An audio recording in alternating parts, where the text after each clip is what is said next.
Hi guys, welcome back to dream chemistry classes. Please subscribe this channel. देखिए, आज के इस वीडियो लेक्चर में हम बात करेंगे आकलन 3 के बारे में। आकलन 3 के बारे में।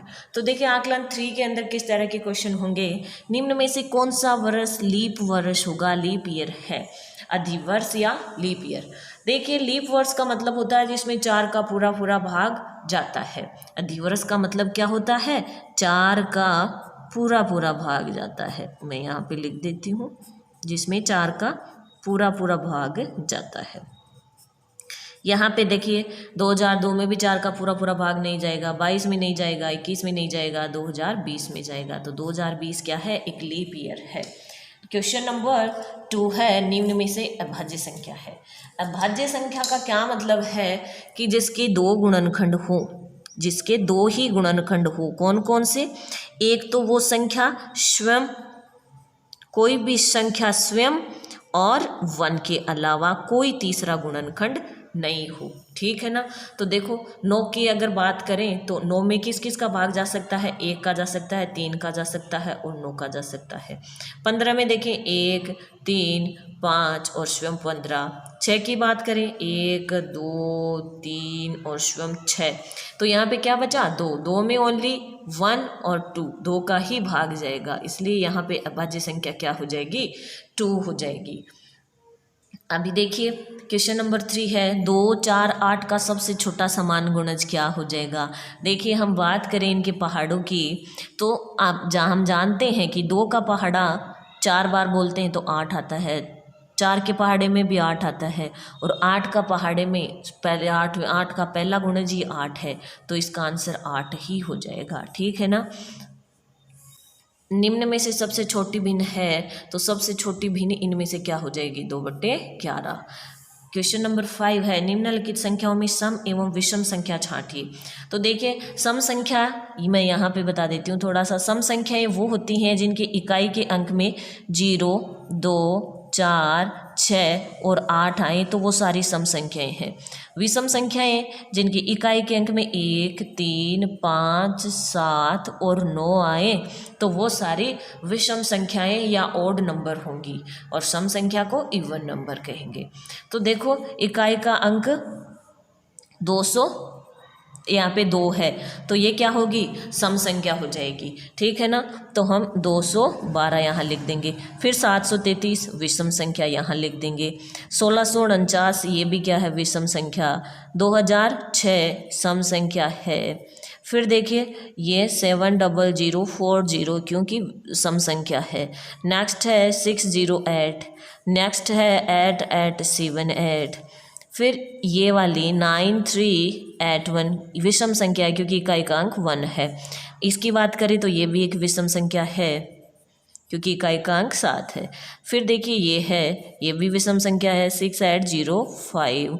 नेक्स्ट है, देखिए, ये इकाई का अंक 4 है, तो सम संख्या है, यानी 46814। ये क्या है, इवन नंबर है। ठीक है ना।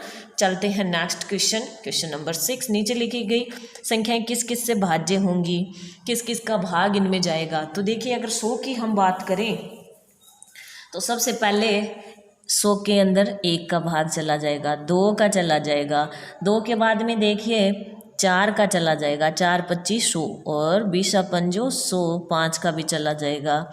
फिर देखिए 6 नहीं होगा, 5 के बाद में हो जाएगा 10, 10 के बाद में 20, 20 के बाद में 25, 20 के बाद में 25 और 25 के बाद में 50 और 50 के बाद में 100 स्वयं।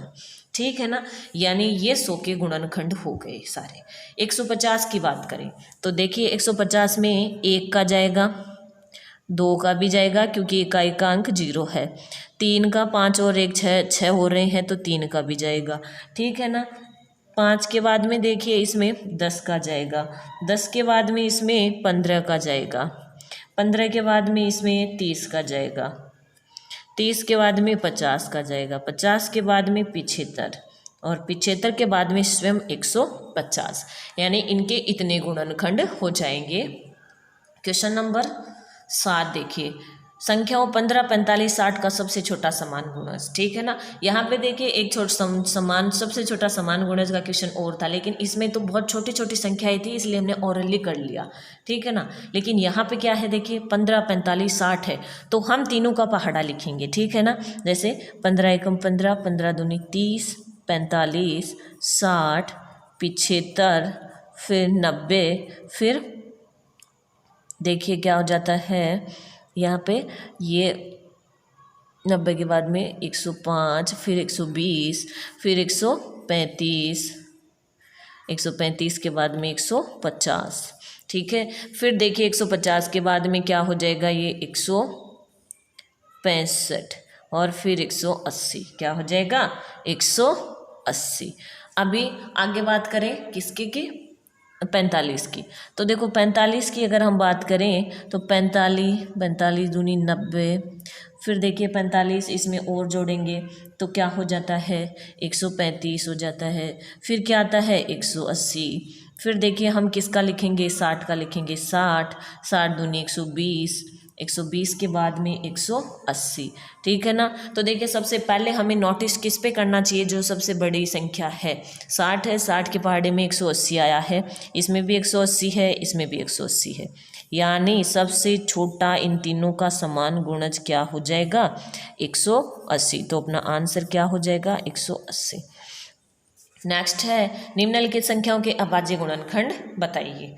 सबसे पहले देखिए ये है, यानी इसमें हमें 2 का भाग लगाना है, तो 2 दूनी 4 हो गया, फिर 2 दूनी 4 और 2 पंजो 10। अभी इसमें देखिए 2 का तो न जाएगा नहीं, क्योंकि का एक अंक 5 आ गया। देखते हैं 3 का जाएगा कि नहीं, क्यों 3 का चला जाएगा, क्यों क्योंकि 5 और 2 7 और 2 9 हो रहे हैं। तो देखिए 3 7 21 और 3 5 15, फिर 3 का देंगे तो 25 75, फिर देखिए 5 का देंगे 5, फिर 5 का देंगे 1 आ जाएगा, ठीक है ना। तो इसके अभाज्य गुणनखंड क्या हो जाएंगे, 2 गुणा 3 गुणा 3 गुणा 5 गुणा 5 बराबर 450। इसी तरह से यहाँ पे 676 है, क्या है 676। तो देखिए सबसे पहले इसमें 2 का भाग दे देते हैं, 2 तिया 6, 2 तिया 6 और 16 हो गया, 2 8 16। फिर से इसमें 2 का भाग देते हैं, 2 एकम 2, बचा 1, 1 के आगे 3 उतारा, 2 6 12 और बचा 1 8 उतारा आगे 18, तो 2 9 18। अब देखिए 169 आ गया, 169 में हम जानते हैं कि 13 का भाग जाएगा कितनी बार, 13 बार। फिर से 13 का देंगे 1 आ जाएगा। तो इसके गुणनखंड क्या हो गए, 2 गुणा 2 गुणा 13 गुणा 13 बराबर 676। इसी तरह से 375, 2 का तो इसमें जाएगा नहीं, देखते हैं 3 का जाएगा कि नहीं, 7 और 3 10 और 5 15, यानी 3 का भाग जाएगा। फिर देखिए 3 एकम 3, 3 दूनी 6 और 3 5 15, 5 और 2 7 और 1 8, 3 का नहीं जाएगा, किसका जाएगा 5 का, तो 5 ये 25 आ जाएगा। फिर से 5 का देंगे 5 आ जाएगा, फिर से 5 का देंगे 1 आ गया। गुणनखंड क्या हो जाएंगे, 3 गुणा 5 गुणा 5 गुणा 5, ठीक है, और बराबर 375।